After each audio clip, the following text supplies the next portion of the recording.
ಕರ್ನಾಟಕ ಇತಿಹಾಸ. ವಿಜಯನಗರ ಸಾಮ್ರಾಜ್ಯ ಕ್ರಿಸ್ತಶಕ 1336 1646. ದೆಹಲಿಯ ಖಿಲ್ಜಿ ಹಾಗೂ ತುಘಲಕ್ ಸುಲ್ತಾನರ ಸೈನ್ಯಗಳು ದಕ್ಷಿಣದ 4 ಬೃಹತ್ ಸಾಮ್ರಾಜ್ಯಗಳಾದ ದೇವಗಿರಿಯ ಸೆವಣೂರು, ವಾರಂಗಲ್ಲಿನ ಕಾಕರಿಯರು, ದ್ವಾರ ಸಮುದ್ರದ ಹೊಯ್ಸಳರು ಮತ್ತು ಮಧುರೆಯ ಪಾಂಡ್ಯರನ್ನು ಹಂತ ಹಂತವಾಗಿ ನಿರ್ನಾಮ ಮಾಡಿದಾಗ ಈ ಪರ್ಯಾಯ ದ್ವೀಪಕ್ಕೆ ಭಿನ್ನವಾದ ಧಾರ್ಮಿಕ ನಂಬಿಕೆಯ ರಾಜಕೀಯ ಶಕ್ತಿಯೊಂದು ದಕ್ಷಿಣದಲ್ಲಿ ಪ್ರಭಾವಶಾಲಿಯಾಗುತ್ತೆಂದು ತೋರಿತು. ಅಲ್ಲಾವುದ್ದೀನ್ ಖಿಲ್ಜಿಯ ದಾಳಿಗೆ ತುತ್ತಾದುದರ ಪರಿಣಾಮವಾಗಿ ಎಲ್ಲೆಡೆ ರಾಜಕೀಯ ಅಸ್ಥಿರತೆ, ಕ್ಷೋಭೆ ಮತ್ತು ಧಾರ್ಮಿಕ ವಿಫಲ ಕಾಣಿಸಿಕೊಂಡವು. ಈ ಸನ್ನಿವೇಶದಲ್ಲಿ ಹಿಂದೂ ಧರ್ಮ ಮತ್ತು ಭಾರತೀಯ ಸಂಸ್ಕೃತಿಯನ್ನು ರಕ್ಷಿಸುವ ಸಾಧನೆ ವಿಜಯನಗರ ಸಾಮ್ರಾಜ್ಯದಿಂದ ಆಯಿತು. ಸಂಗನ ಪುತ್ರರಾದ ಹರಿಹರ, ಬುಕ್ಕ, ಕಂಪಣ್ಣ, ಮಾರಪ್ಪ ಮತ್ತು ಮುದ್ದಪ್ಪ ಕ್ರಿಸ್ತಶಕ ಸುಮಾರು 1336 ತುಂಗಾ ನದಿಯ ದಕ್ಷಿಣದ ದಡದ ಮೇಲೆ ಈ ಸಾಮ್ರಾಜ್ಯವನ್ನು ಸ್ಥಾಪಿಸಿದರು. ಬಳ್ಳಾರಿ ಜಿಲ್ಲೆಯಲ್ಲಿರುವ ಹಂಪಿ ವಿಜಯನಗರ ಸಾಮ್ರಾಜ್ಯದ ರಾಜಧಾನಿಯಾಗಿತ್ತು. ವಿಜಯನಗರ ಸಾಮ್ರಾಜ್ಯವನ್ನು 4 ಮನೆತನಗಳು ಆಳಿದವು. ಅವುಗಳೆಂದರೆ ಸಂಗಮ, ಸಾಳ್ವ, ತುಳುವ, ಅರವಿಡು ವಂಶಗಳು. ಸಂಗಮ ವಂಶ ಕ್ರಿಸ್ತಶಕ 1336 1486.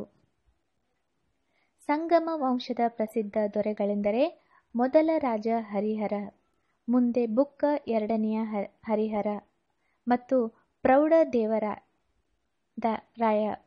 ಮಧುರೆಯ ಸುಲ್ತಾನನನ್ನು ಪದಚ್ಯುತಗೊಳಿಸಿ ಬುಕ್ಕನ ಪುತ್ರ ಕಂಪಣ್ಣನು ಸಾಮ್ರಾಜ್ಯವನ್ನು ವಿಸ್ತರಿಸಿದನು. ಈ ದಿಗ್ವಿಜಯದ ಬಗ್ಗೆ ಗಂಗಾದೇವಿ ಬರೆದ ಮಧುರಾ ವಿಜಯಂ ಸಂಸ್ಕೃತ ಕೃತಿಯ ಹೆಚ್ಚಿನ ವಿವರಣೆ ನೀಡುತ್ತದೆ. ಕೊಂಡವೀಡಿನ ರೆಡ್ಡಿಗಳನ್ನು ಸೋಲಿಸಿ ಪೆನುಕೊಂಡ ಪ್ರದೇಶವನ್ನು ಬುಕ್ಕನು ವಿಜಯನಗರಕ್ಕೆ ಸೇರಿಸಿದನು. ಬುಕ್ಕನು ಜೈನರ ಮತ್ತು ಶ್ರೀ ವೈಷ್ಣವರ ನಡುವಿನ ಧಾರ್ಮಿಕ ಕಲಹವನ್ನು ಬಗೆಹರಿಸಿ ಸರ್ವಧರ್ಮ ಸಮನ್ವಯತೆಯ ನೀತಿಯನ್ನು ಎತ್ತಿಹಿಡಿದನು. ಅನೇಕ ನೀರಾವರಿ ಕಾರ್ಯಗಳನ್ನು ಕೈಗೊಂಡನು.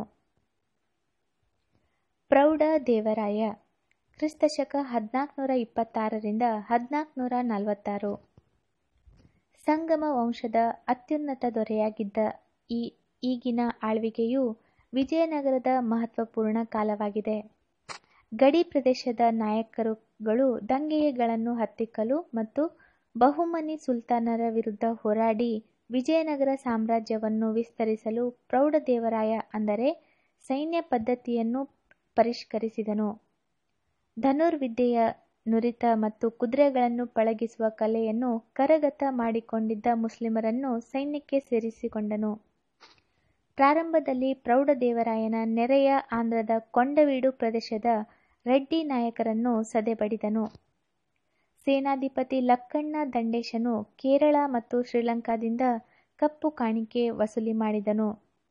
ಬಹುಮನಿ ಸುಲ್ತಾನನಾದ ಅಹಮದ್ ಶಾನನ್ನು ಯುದ್ಧದಲ್ಲಿ ಎದುರಿಸಿ ಮುದಗಲ್ ಕೋಟೆ, ರಾಯಚೂರು ಮತ್ತು ಬಂಕಾಪುರಗಳನ್ನು ಸಂರಕ್ಷಿಸಿದನು. ಕಳಿಂಗದ ಗಜಪತಿಗಳ ಜೊತೆ ಸಾಮ್ರಾಜ್ಯ ದ್ವಂದ್ವ ಮೊದಲಿಟ್ಟಿತು. ಪರ್ಷಿಯಾ ದೇಶದ ರಾಯಭಾರಿ ಅಬ್ದುಲ್ ರಜಾಕ್ ಎರಡನೆಯ ದೇವರಾಯನ ಕಾಲಕ್ಕೆ ವಿಜಯನಗರ ಸಾಮ್ರಾಜ್ಯವನ್ನು ಸಂದರ್ಶಿಸಿದನು. ಈತನು ವಿಜಯನಗರದಂತಹ ಸಂಪದ್ಭರಿತ ರಾಜಧಾನಿಯನ್ನು ನನ್ನ ಕಣ್ಣುಗಳು ಮೊದಲು ಬಾರಿ ನೋಡುತ್ತಿವೆ. ನಗರಕ್ಕೆ 7 ಕೋಟೆಗಳ ಆವರಣವಿದೆ ಮತ್ತು ರಾಯನ ಸೇನೆ ಲಕ್ಷಾದಿ ಸಂಖ್ಯೆಯಲ್ಲಿದೆ ಎಂದು ವರ್ಣಿಸಿದ್ದಾನೆ. ಪರಧರ್ಮ ಸಹಿಷ್ಣುತೆಯು ಎರಡನೇ ದೇವರಾಯನ ಧರ್ಮನೀತಿಯಾಗಿತ್ತು. ರಾಜಧಾನಿಯಲ್ಲಿ ಮಸೀದಿಯನ್ನು ನಿರ್ಮಿಸಿದನು. ಜೈನ ಮತ್ತು ವೈಷ್ಣವ ದೇವಾಲಯಗಳು ನಿರ್ಮಾಣಗೊಂಡವು. ತೆಲುಗು ಕವಿ ಶ್ರೀನಾಥ, ಸಂಸ್ಕೃತ ವಿದ್ವಾಂಸ ಡಿಂಡಿಮ ಮತ್ತು ಕನ್ನಡ ಕವಿ ಹಾಗೂ ಮಂತ್ರಿಯಾಗಿದ್ದ ಲಕ್ಕಣ್ಣ ದಂಡೇಶ ಪ್ರೌಢದೇವರಾಯ ಆಸ್ಥಾನದಲ್ಲಿದ್ದರು. ವೀರಶೈವ ಧರ್ಮ ಪ್ರೌಢದೇವರಾಯನ ಕಾಲಕ್ಕೆ ಪುನರುಜ್ಜೀವನ ಕಂಡಿತು. ಕ್ರಿಸ್ತಶಕ 1446 ಪ್ರೌಢದೇವರಾಯನು ಮರಣವನ್ನಪ್ಪಿದನು. ಸಂಗಮ ವಂಶದ ಕೊನೆಯ ಅರಸು ದುರ್ಬಲನಾದ್ದರಿಂದ ಸಾಳುವ ವಂಶದ ನರಸಿಂಹನು ಕ್ರಿಸ್ತಶಕ 1486ರಲ್ಲಿ ಅವರ ಆಡಳಿತವನ್ನು ಕೊನೆಗೊಳಿಸಿದನು. ಕ್ರಿಸ್ತಶಕ 1493ರಲ್ಲಿ ಅವನು ತೀರಿಕೊಂಡಾಗ ತುಳುವ ವಂಶದ ನರರಸನಾಯಕನು ವಿಜಯನಗರದ ಆಡಳಿತವನ್ನು ವಹಿಸಿಕೊಂಡನು. ಈತನ ಮರಣದ ನಂತರ ಇವರ ಪುತ್ರ ತುಳುವ ವೀರನರಸಿಂಹನಿಗೆ ಕ್ರಿಸ್ತಶಕ 1503ರಲ್ಲಿ ಪಟ್ಟವಾಯಿತು. ಕೃಷ್ಣದೇವರಾಯ ಕ್ರಿಸ್ತಶಕ 1509ರಿಂದ 1529. ನರಸನಾಯಕನ ಎರಡನೆಯ ಸತಿ ನಾಗಲಾಂಬಿಕೆಯ ಪುತ್ರ ಕೃಷ್ಣದೇವರಾಯನು ವಿಜಯನಗರ ಅರಸರಲ್ಲಿ ಅತ್ಯಂತ ಶ್ರೇಷ್ಠ ಸಾಮ್ರಾಟ. ಕ್ರಿಸ್ತಶಕ 1509ರಲ್ಲಿ ಪಟ್ಟಕ್ಕೆ ಬಂದ ಕೃಷ್ಣದೇವರಾಯ ಅನೇಕ ಬಂಡಾಯಗಳನ್ನು ಎದುರಿಸಬೇಕಾಯಿತು. ಉಮ್ಮತ್ತೂರಿನ ಪಾಳೆಗಾರರು ಮೈಸೂರು ಪ್ರದೇಶದಲ್ಲಿ ಸ್ವತಂತ್ರರಾಗಿದ್ದರು.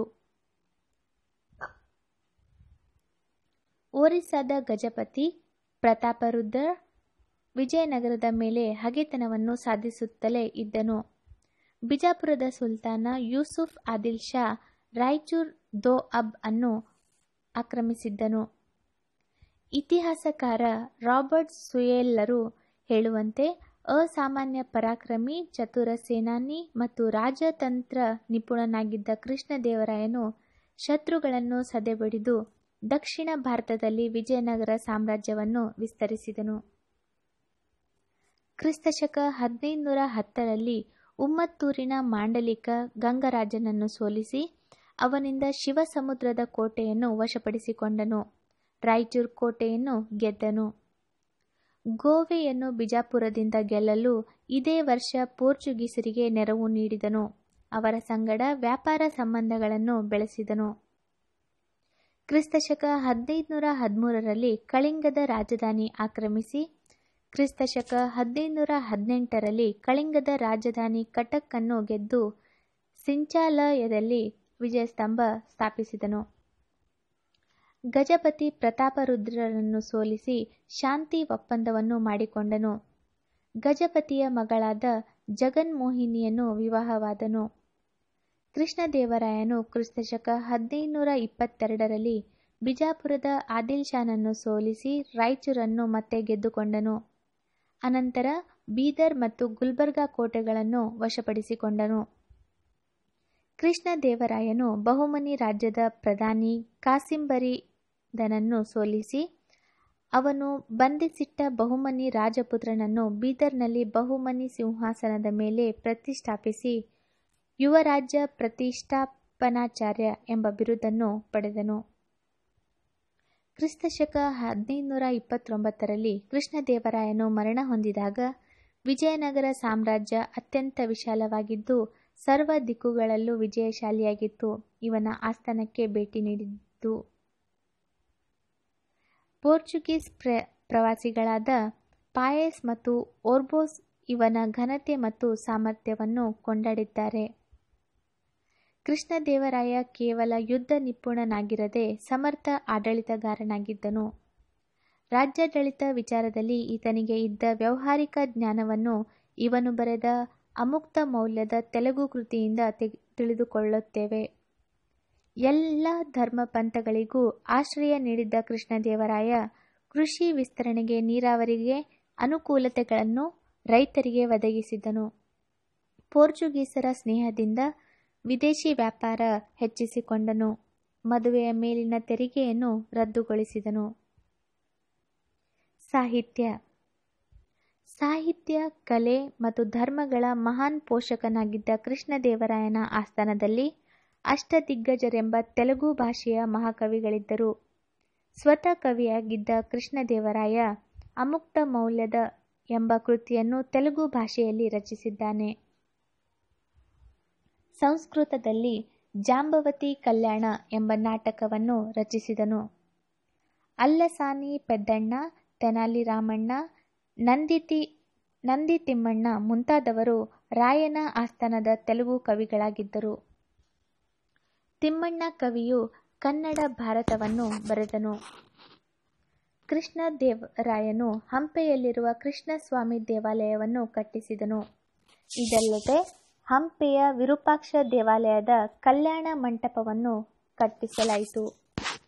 ಎಲ್ಲ ಧರ್ಮೀಯರು ಈತನ ಕಾಲದಲ್ಲಿ ಧಾರ್ಮಿಕ ಸ್ವಾತಂತ್ರ್ಯವನ್ನು ಹೊಂದಿದ್ದರೆಂದು ವಿದೇಶಿ ಯಾಂತ್ರಿಕ ಬರ್ಬೋಸಾ ತಿಳಿಸುತ್ತಾನೆ. ರಕ್ಕಸ ತಂಗಡಿ ಕದನ. ಕೃಷ್ಣದೇವರಾಯನ ತರುವಾಯ ಅಚ್ಯುತರಾಯನು ಕ್ರಿಸ್ತಶಕ 1530ರಲ್ಲಿ 1542ರವರೆಗೆ ರಾಜ್ಯಭಾರವನ್ನು ಮಾಡಿದನು. ಕ್ರಿಸ್ತಶಕ 1543ರಿಂದ ಕ್ರಿಸ್ತಶಕ 1565ರವರೆಗೆ ಆಳಿದ ಇವನ ಸೋದರ ಪುತ್ರ ಸದಾಶಿವರಾಯನ ಕಾಲದಲ್ಲಿ ಆಡಳಿತವನ್ನು ಕೃಷ್ಣದೇವರಾಯನ ಅಳಿಯ ಅರವೀಡು ವಂಶದ ರಾಮರಾಯನು ನಿಯಂತ್ರಿಸಿದನು. ರಾಮರಾಯನು ತನ್ನ 23 ವರ್ಷಗಳ ಆಳ್ವಿಕೆಯಲ್ಲಿ ಕೈಗೊಂಡ ಯುದ್ಧಗಳು ಸಾಮ್ರಾಜ್ಯದ ಗೌರವವನ್ನು ಹೆಚ್ಚಿಸಿದ್ದರೂ ಇದು ವಿಜಯನಗರಕ್ಕೆ ಅನೇಕ ಶತ್ರುಗಳನ್ನು ಸೃಷ್ಟಿಸಲು ಕಾರಣವಾಯಿತು.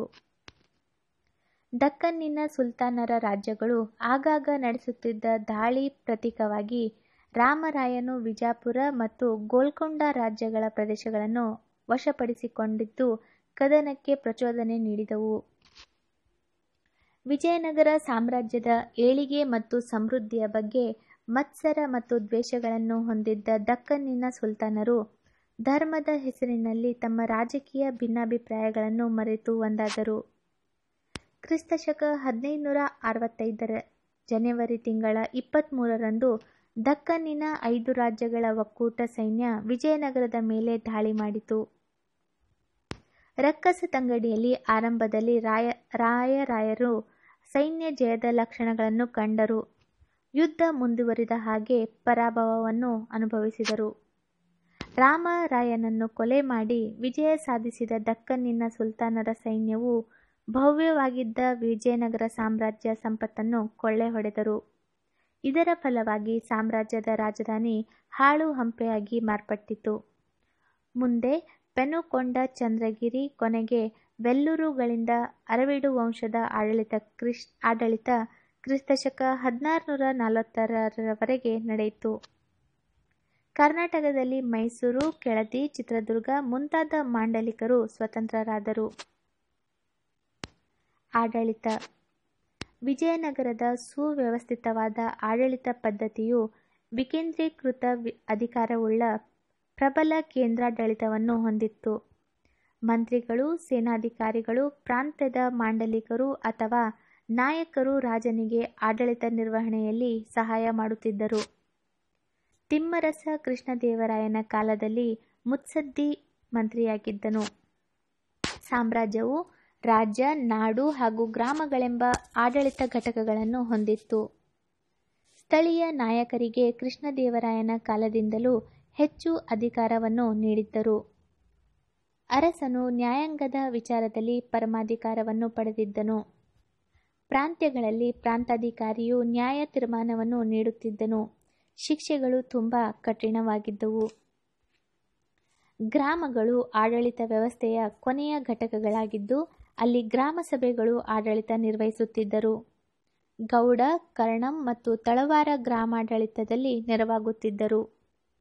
ನಾಡುಗಳಲ್ಲಿ ನಾಡಗೌಡರು ಮತ್ತು ಪಟ್ಟಣಗಳಲ್ಲಿ ಪಟ್ಟಣ ಸ್ವಾಮಿ ಆಡಳಿತವನ್ನು ನಡೆಸುತ್ತಿದ್ದರು. ಭೂಕಂದಾಯ ರಾಜ್ಯದ ಆದಾಯದ ಪ್ರಧಾನ ಮೂಲವಾಗಿತ್ತು. ಕೃಷಿಕರು ತಮ್ಮ ಉತ್ಪಾದನೆಯ 1/6ನೇ ಭಾಗವನ್ನು ಸರ್ಕಾರಕ್ಕೆ ತೆರಿಗೆ ರೂಪದಲ್ಲಿ ಕೊಡುತ್ತಿದ್ದರು. ವಾಣಿಜ್ಯ ತೆರಿಗೆ, ವೃತ್ತಿ ತೆರಿಗೆ, ದಾರಿ ಸುಂಕ, ಸಂತೆ ಸುಂಕ, ರಫ್ತು ತೆರಿಗೆ, ಸಾಮಂತರಿಂದ ಬರುವ ಕಪ್ಪು ಕಾಣಿಕೆಗಳು ರಾಜ್ಯದ ಇತರ ಆದಾಯದ ಮೂಲಗಳಾಗಿದ್ದವು. ವಿಜಯನಗರದ ಸೈನ್ಯವು ಸುಸಜ್ಜಿತವಾಗಿತ್ತು. ಖಾಯಂ ಸೈನ್ಯ, ಸಾಮಂತ ಸೈನ್ಯ ಮತ್ತು ಚಕ್ರವರ್ತಿಯ ಅಂಗರಕ್ಷಕ ಪಡೆಗಳು ಸೈನ್ಯದ 3 ಭಾಗಗಳೆನಿಸಿದವು.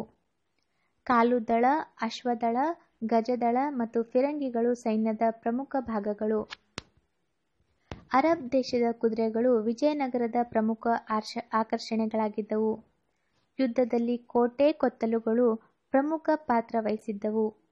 ಯಾವ ಜಾತಿಯವರಾದರೂ ಸೈನ್ಯದಲ್ಲಿ ಸೇರಿ ಗೌರವದ ಸ್ಥಾನವನ್ನು ಪಡೆಯಬಹುದಿತ್ತು. ಒಕ್ಕಲಿಗರು, ಬೇಡರು ಪಾಳೆಗಾರರಾದರು. ಸಾಮಾಜಿಕ ಪರಿಸ್ಥಿತಿ. ವಿಜಯನಗರ ಕಾಲದ ಸಮಾಜವು ವರ್ಣಾಶ್ರಮ ಧರ್ಮದ ತಳಹದಿಯನ್ನು ಹೊಂದಿದ್ದರೂ ಅನೇಕ ವೃತ್ತಿ ಆಧಾರಿತ ಜಾತಿ ವ್ಯವಸ್ಥೆ ಜಾರಿಯಲ್ಲಿತ್ತು. ಕುಶಲ ಕಲೆಗಾರರು, ಕಮ್ಮಾರರು, ಅಕ್ಕಸಾಲಿಗರು, ಕಂಚುಗಾರರು, ಬಡಗಿಗಳು, ನೇಕಾರರು, ಸಮಗಾರರು ಬಹಳ ಸಂಖ್ಯೆಯಲ್ಲಿದ್ದರು. ಸಮಾಜದಲ್ಲಿ ಬಾಲ್ಯ ವಿವಾಹ, ಸತಿ ಸಹಗಮನ ಮತ್ತು ದೇವದಾಸಿ ಪದ್ಧತಿಗಳು ಇದ್ದವು. ಸಾಮಾನ್ಯವಾಗಿ ಏಕಪತ್ನಿತ್ವ ಪದ್ಧತಿ ರೂಢಿಯಲ್ಲಿತ್ತು. ದೊರೆಗಳು ಮತ್ತು ಶ್ರೀಮಂತರು ಬಹುಪತ್ನಿಯರನ್ನು ಹೊಂದಿರುತ್ತಿದ್ದರು. ಸ್ತ್ರೀಯರು ಗೌರವದ ಸ್ಥಾನ ಪಡೆದಿದ್ದರು. ವಿಜಯನಗರದಲ್ಲಿ ಸ್ತ್ರೀ ಜಟ್ಟಿಗಳನ್ನು, ಅರಮನೆ ಕಾವಲುಗಾರ್ತಿಯರನ್ನು ಕಾಣುತ್ತೇವೆ. ಅವರು ವ್ಯಾಪಾರ ಮತ್ತು ವ್ಯವಹಾರ ವಹಿವಾಟಿನಲ್ಲೂ ಪಾಲ್ಗೊಂಡಿದ್ದರು. ಧಾರ್ಮಿಕ ಹಬ್ಬಗಳನ್ನು ಸಾರ್ವಜನಿಕವಾಗಿ ಆಚರಿಸಲಾಗುತ್ತಿತ್ತು. ದಸರಾ ಹಬ್ಬವು ರಾಜಾಶ್ರಯದಲ್ಲಿ ಹಂಪೆಯಲ್ಲಿ ಬಹಳ ವೈಭವದಿಂದ ನಡೆಯುತ್ತಿತ್ತು. ಸಂಗೀತ, ನೃತ್ಯಗಳು ಅಪಾರ ಪ್ರೋತ್ಸಾಹವನ್ನು ಪಡೆದವು. ಅರ್ಥವ್ಯವಸ್ಥೆ. ಕೃಷಿ ಅರ್ಥವ್ಯವಸ್ಥೆಯ ಬೆನ್ನೆಲುಬು ಆಗಿತ್ತು. ಅಕ್ಕಿ, ಜೋಳ, ಕಬ್ಬು ಮತ್ತು ಹತ್ತಿ ಮುಖ್ಯ ಬೆಳೆಗಳಾಗಿದ್ದವು. ಪೋರ್ಚುಗೀಸರ ಅಮೆರಿಕ ಖಂಡದಿಂದ ತಂದ ತಂಬಾಕು, ನೆಲಗಡಲೆ, ಈರುಳ್ಳಿ, ಮೆಣಸಿನಕಾಯಿ ಬೆಳೆಗಳು ಜನಪ್ರಿಯವಾಗಿದ್ದವು. ವಿಜಯನಗರದ ಅರಸರು ಕೆರೆ ಕಾಲುವೆಗಳನ್ನು ಕಟ್ಟಿಸುವುದರ ಮೂಲಕ ಕೃಷಿ ನೀರಾವರಿಯನ್ನು ಉತ್ತೇಜಿಸಿದರು. ಮೆಣಸು, ಲವಂಗ, ಏಲಕ್ಕಿ ಮುಂತಾದ ಮಸಾಲೆ ಸಾಮಾನು, ಪೆಟ್ಲುಪ್ಪು, ಕಬ್ಬಿಣದ ಅದಿರು, ವಜ್ರ, ಕಲ್ಲು ಸಕ್ಕರೆ, ಕಸ್ತೂರಿ, ಶ್ರೀಗಂಧ, ಸುಗಂಧ ದ್ರವ್ಯ ಮುಂತಾದವುಗಳನ್ನು ರಫ್ತು ಮಾಡುತ್ತಿದ್ದರು. ವಿಜಯನಗರವು ಅಮೂಲ್ಯವಾದ ವಜ್ರ ಮತ್ತು ರತ್ನಗಳ ಅಂತಾರಾಷ್ಟ್ರೀಯ ಮಾರಾಟ ಕೇಂದ್ರವಾಗಿತ್ತು. ಬಟ್ಟೆ ನೇಯ್ಗೆ ಮುಖ್ಯ ಕೈಗಾರಿಕೆಯಾಗಿತ್ತು. ಹೊನ್ನು ಅಥವಾ ವರಹ ಎಂಬ ಬಂಗಾರದ ನಾಣ್ಯ ಹೆಸರುವಾಸಿಯಾಗಿತ್ತು. ಪಣ ಇದರ ದಶಾಂಶದ ನಾಣ್ಯವಾಗಿತ್ತು. ಭಟ್ಕಳ, ಹೊನ್ನಾವರ, ಮಂಗಳೂರು ವಿಜಯನಗರದ ಮುಖ್ಯ ರೇವು ಪಟ್ಟಣಗಳಾಗಿದ್ದು ವಿದೇಶಿ ವ್ಯಾಪಾರದ ಕೇಂದ್ರಗಳಾಗಿದ್ದವು. ಪೂರ್ವ ಕರಾವಳಿಯಲ್ಲೂ ಇಂತಹ ಬಂದರುಗಳಿದ್ದವು. ಅರಬ್, ಚೀನಾ, ಪೋರ್ಚುಗಲ್ ಮುಂತಾದ ದೂರದ ವ್ಯಾಪಾರಿಗಳು ಸಾಮ್ರಾಜ್ಯದ ಸಂಪರ್ಕ ಹೊಂದಿದ್ದರು. ಸಾಹಿತ್ಯ. ಈ ಕಾಲದಲ್ಲಿ ಸಂಸ್ಕೃತ, ತೆಲುಗು ಮತ್ತು ಕನ್ನಡ ಸಾಹಿತ್ಯಗಳು ವಿಶೇಷವಾಗಿ ಬೆಳೆದವು. ಸಂಸ್ಕೃತದಲ್ಲಿ ವಿದ್ಯಾರಣ್ಯರ ಶಂಕರ ವಿಜಯ ಮತ್ತು ಸರ್ವದರ್ಶನ ಸಂಗ್ರಹ ರಚನೆಗೊಂಡವು. ಹರಿಹರ ಬುಕ್ಕರಿಗೆ ಇವರ ತೀರ ನಿಕಟರಾಗಿದ್ದರು. ಇವರ ಸೋದರ ಸಾಯಣಾಚಾರ್ಯರು ವೇದಾರ್ಥ ಪ್ರಕಾಶ ಎಂಬ ವೇದಭಾಷ್ಯ ಮತ್ತು ಆಯುರ್ವೇದ ಸುಧಾನಿಧಿ ಮುಂತಾದ ಗ್ರಂಥಗಳನ್ನು ರಚಿಸಿದರು. ಕುಮಾರ ಕಂಪಣ್ಣನ ರಾಣಿ ಗಂಗಾದೇವಿ ಮಧುರಾ ವಿಜಯಂ ಎಂಬ ಸಂಸ್ಕೃತ ಕಾವ್ಯ ಬರೆದಳು. ಎರಡನೆಯ ದೇವರಾಯನು ಮಹಾನಾಟಕ ಸುಧಾನಿ ಮತ್ತು ಕೃಷ್ಣದೇವರಾಯನು ಮದಾಲಸ ಚರಿತಂ ಮತ್ತು ರಸಮಂಜರಿ ಕೃತಿಗಳನ್ನು ರಚಿಸಿದನು. ಕುಮಾರವ್ಯಾಸನು ರಚಿಸಿದ ಗದುಗಿನ ಭಾರತ, ರತ್ನಾಕರವರ್ಣಿ ಎಂಬ ಜೈನ ಕವಿ ಬರೆದ ಭರತೇಶ ವೈಭವ, ಚಾಮರಸನು ರಚಿಸಿದ ಪ್ರಭುಲಿಂಗ ಲೀಲೆ ಕನ್ನಡದಲ್ಲಿನ ಮುಖ್ಯ ಕಾವ್ಯಗಳಾಗಿವೆ. ಕನ್ನಡ ಹರಿದಾಸ ಸಾಹಿತ್ಯವು ಶ್ರೀಪಾದರಾಯ, ಪುರಂದರದಾಸ ಮತ್ತು ಕನಕದಾಸರಿಂದ ರಚಿಸಲ್ಪಟ್ಟಿವೆ. ವೀರಶೈವರ ವಚನಗಳ ಸಂಕಲನವಾದ ಶೂನ್ಯ ಸಂಪಾದನೆ ಮುಂತಾದ ಕೃತಿಗಳು ರಚಿತಗೊಂಡವು. ಲಕ್ಕಣ್ಣ ದಂಡೇಶನ ಶಿವತತ್ವ ಚಿಂತಾಮಣಿ, ಭೀಮಕವಿಯ ಬಸವ ಪುರಾಣ ಹೀಗೆ ವೀರಶೈವ ಸಾಹಿತ್ಯವು ಈ ಕಾಲದಲ್ಲಿ ಅಪಾರವಾಗಿ ಬೆಳೆಯಿತು. ತೆಲುಗು ಸಾಹಿತ್ಯ ಕೃಷ್ಣದೇವರಾಯನ ಕಾಲದಲ್ಲಿ ವಿಪುಲವಾಗಿ ಬೆಳೆಯಿತು. ಈತನ ಕಾಲದ ಅಲ್ಲಸಾನಿ ಪೆದ್ದಣ್ಣ, ನಂದಿ ತಿಮ್ಮಣ್ಣ ಮುಂತಾದ ತೆಲುಗು ಕವಿಗಳ ಬಗ್ಗೆ ಈ ಮೊದಲೇ ನಾವು ತಿಳಿದುಕೊಂಡಿದ್ದೇವೆ. ಧರ್ಮ ಸಮನ್ವಯ. ಹಿಂದೂ ಧರ್ಮ ಮತ್ತು ಸಂಸ್ಕೃತಿಯನ್ನು ಸಂರಕ್ಷಿಸುವ ಹಿನ್ನೆಲೆಯಲ್ಲಿ ಸ್ಥಾಪಿತವಾದ ವಿಜಯನಗರ ಸಾಮ್ರಾಜ್ಯ ಎಲ್ಲ ಧರ್ಮಗಳನ್ನು ಉಳಿಸಿ ಬೆಳೆಸಿದ ಕೀರ್ತಿಗೆ ಪಾತ್ರವಾಗಿದೆ. ಶ್ರೀ ವೈಷ್ಣವ ಮತ್ತು ಜೈನ ಧರ್ಮಕ್ಕೆ ಸೇರಿದ ಜನರು ತಮ್ಮ ತಮ್ಮ ಮತದ ಅಭಿಪ್ರಾಯವನ್ನು ಮರೆತು ಪರಸ್ಪರ ಗೌರವದಿಂದ ಬಾಳುವ ಹಾಗೆ ಮಾಡಿದ ಶ್ರೇಯಸ್ಸು 1ನೇ ಬುಕ್ಕನದ್ದಾಗಿತ್ತು. 2ನೆಯ ದೇವರಾಯ ಮತ್ತು ಆತನ ದಂಡನಾಯಕ ಲಕ್ಕಣ್ಣ ದಂಡೇಶ ವೀರಶೈವ ಧರ್ಮದ ಪೋಷಕರಾಗಿದ್ದಾರೆ. ಸಾಳುವ ಮತ್ತು ತುಳುವ ಅರಸರು ಶ್ರೀ ವೈಷ್ಣವ ಧರ್ಮದ ಉಪಾಸಕರಾಗಿದ್ದರು. ವಿಜಯನಗರದಲ್ಲಿ ಮುಸ್ಲಿಮರಿಗೆ ಮಸೀದಿಗಳನ್ನು ಕಟ್ಟಿಸಲಾಯಿತು ಮತ್ತು ಅವರನ್ನು ಸೈನ್ಯಕ್ಕೆ ಸೇರಿಸಿಕೊಳ್ಳಲಾಯಿತು. ಪೋರ್ಚುಗೀಸರ ಸಂಗಡ ವ್ಯಾಪಾರ ವೃದ್ಧಿಸಿಕೊಂಡ ವಿಜಯನಗರದ ಅರಸರು ಕ್ರೈಸ್ತ ಧರ್ಮಕ್ಕೂ ಪ್ರೋತ್ಸಾಹ ಕೊಟ್ಟರು. ಕಲೆ ಮತ್ತು ವಾಸ್ತುಶಿಲ್ಪ. ಇವರು ಕಟ್ಟಿಸಿದ ದೇವಾಲಯಗಳು, ಕಟ್ಟಡಗಳು ಮತ್ತು ನಿರ್ಮಿಸಿದ ಮೂರ್ತಿಗಳನ್ನು ಉಲ್ಲೇಖಿಸಿ ಖ್ಯಾತ ಕಲಾ ಇತಿಹಾಸಕಾರರಾಗಿರುವ ಪರ್ಸಿ ಬ್ರಾನರು ವಿಜಯನಗರ ವಾಸ್ತುಶಿಲ್ಪ ಶೈಲಿಯನ್ನು ದ್ರಾವಿಡ ಶೈಲಿಯ ಶ್ರೇಷ್ಠ ವಿಕಸಿತ ರೂಪ ಎಂದು ವರ್ಣಿಸಿದ್ದಾರೆ. ಬಿರುಸಾದ ಬೆಣಚುಕಲ್ಲನ್ನು ಉಪಯೋಗಿಸಿ ದೇವಾಲಯಗಳನ್ನು ಕಟ್ಟಿಸಿದರು. ಹಂಪೆಯ ವಿರೂಪಾಕ್ಷ ದೇವಾಲಯ, ಕಲ್ಯಾಣ ಮಂಟಪ, ಹಜಾರ್ ರಾಮಸ್ವಾಮಿ ದೇವಾಲಯ, ವಿಠಲಸ್ವಾಮಿ ದೇವಾಲಯ, ಕೃಷ್ಣಸ್ವಾಮಿ ದೇವಾಲಯ, ಗಾರೆಯಿಂದ ರಚಿಸಿದ ಕಮಲ್ ಮಹಲ್ ಇವರ ಕಾಲದ ರಚನೆಗಳು. ದಕ್ಷಿಣ ಭಾರತದ ಎಲ್ಲ ಪ್ರಾಚೀನ ದೇವಾಲಯಗಳಲ್ಲಿ ವಿಶಾಲವಾದ ಪ್ರಾಕಾರ, ಎತ್ತರದ ಗೋಪುರ, ವಿಶಾಲ ಕಲ್ಯಾಣ ಮಂಟಪ, ಸಭಾಮಂಟಪ, ವಸಂತ ಮಂಟಪಗಳನ್ನು ಇವರು ರಚಿಸಿದರು. ಕಾಳಹಸ್ತಿ, ಶ್ರೀಶೈಲ, ತಿರುಪತಿ, ಚಿದಂಬರಂ, ಶ್ರೀರಂಗ, ಕುಂಭಕೋಣಂ, ಕಾಂಚಿ ಇವಲ್ಲೆಲ್ಲ ಇಂಥ ಭಾರೀ ಗಾತ್ರದ ರಚನೆಗಳನ್ನು ಕಾಣಬಹುದು. ಇಂಥ ಭಾರೀ ಗಾತ್ರದ ಕಾರುಗಾರಿಗಳಿಂದ ಸಾವಿರಾರು ಜನರ ಉದ್ಯೋಗ ಅವಕಾಶವನ್ನು ಪಡೆದರು. ವೈವಿಧ್ಯಪೂರ್ಣವಾದ ಮತ್ತು ಸಂಕೀರ್ಣವಾದ ಕಂಬಗಳು ವಿಜಯನಗರ ಶೈಲಿಯ ಕಲಾ ವೈಶಿಷ್ಟ್ಯವಾಗಿದೆ. ಶೈವರ ಅಜಂತ ಎಂದು ಪ್ರಸಿದ್ಧವಾಗಿರುವ ಲೇಪಾಕ್ಷಿ ದೇವಾಲಯವು ವಿಜಯನಗರ ಕಾಲದ ಶಿವಪುರಾಣದ ಚಿತ್ರಗಳನ್ನು ಹೊಂದಿದೆ. ಹಂಪಿಯ ವಿರೂಪಾಕ್ಷ ದೇವಾಲಯದ ಕಲ್ಯಾಣ ಮಂಟಪದ ಮೇಲ್ಛಾವಣಿಯಲ್ಲಿ ದಶಾವತಾರ ಮತ್ತು ಗಣಪತಿ ವಿಗ್ರಹಗಳು ವಿಜಯನಗರ ಕಾಲದ ಏಕಶಿಲಾ ಶಿಲ್ಪಕಲೆಯನ್ನು ಎತ್ತಿ ತೋರಿಸುತ್ತದೆ. ದೇವಾಲಯಗಳಲ್ಲಿ ನರ್ತನ ಮಾಡಲು ದೇವದಾಸಿಯರು ಇದ್ದರು. ಕರ್ನಾಟಕ ಸಂಗೀತವೆಂದು ಪರಿಚಿತವಾದ ದಕ್ಷಿಣಾದಿ ಸಂಗೀತ ಈ ಕಾಲದಲ್ಲಿ ಜನಸಾಮಾನ್ಯರಿಗೂ ಮುಟ್ಟಿತು. ಪುರಂದರ ಕನಕದಾಸರು ಇದಕ್ಕೆ ವಿಶೇಷ ಕೊಡುಗೆಯನ್ನು ನೀಡಿದ್ದಾರೆ. ಪುರಂದರ ದಾಸರನ್ನು ಕರ್ನಾಟಕ ಸಂಗೀತದ ಪಿತಾಮಹರೆಂದು ಕರೆಯಲಾಗುತ್ತದೆ.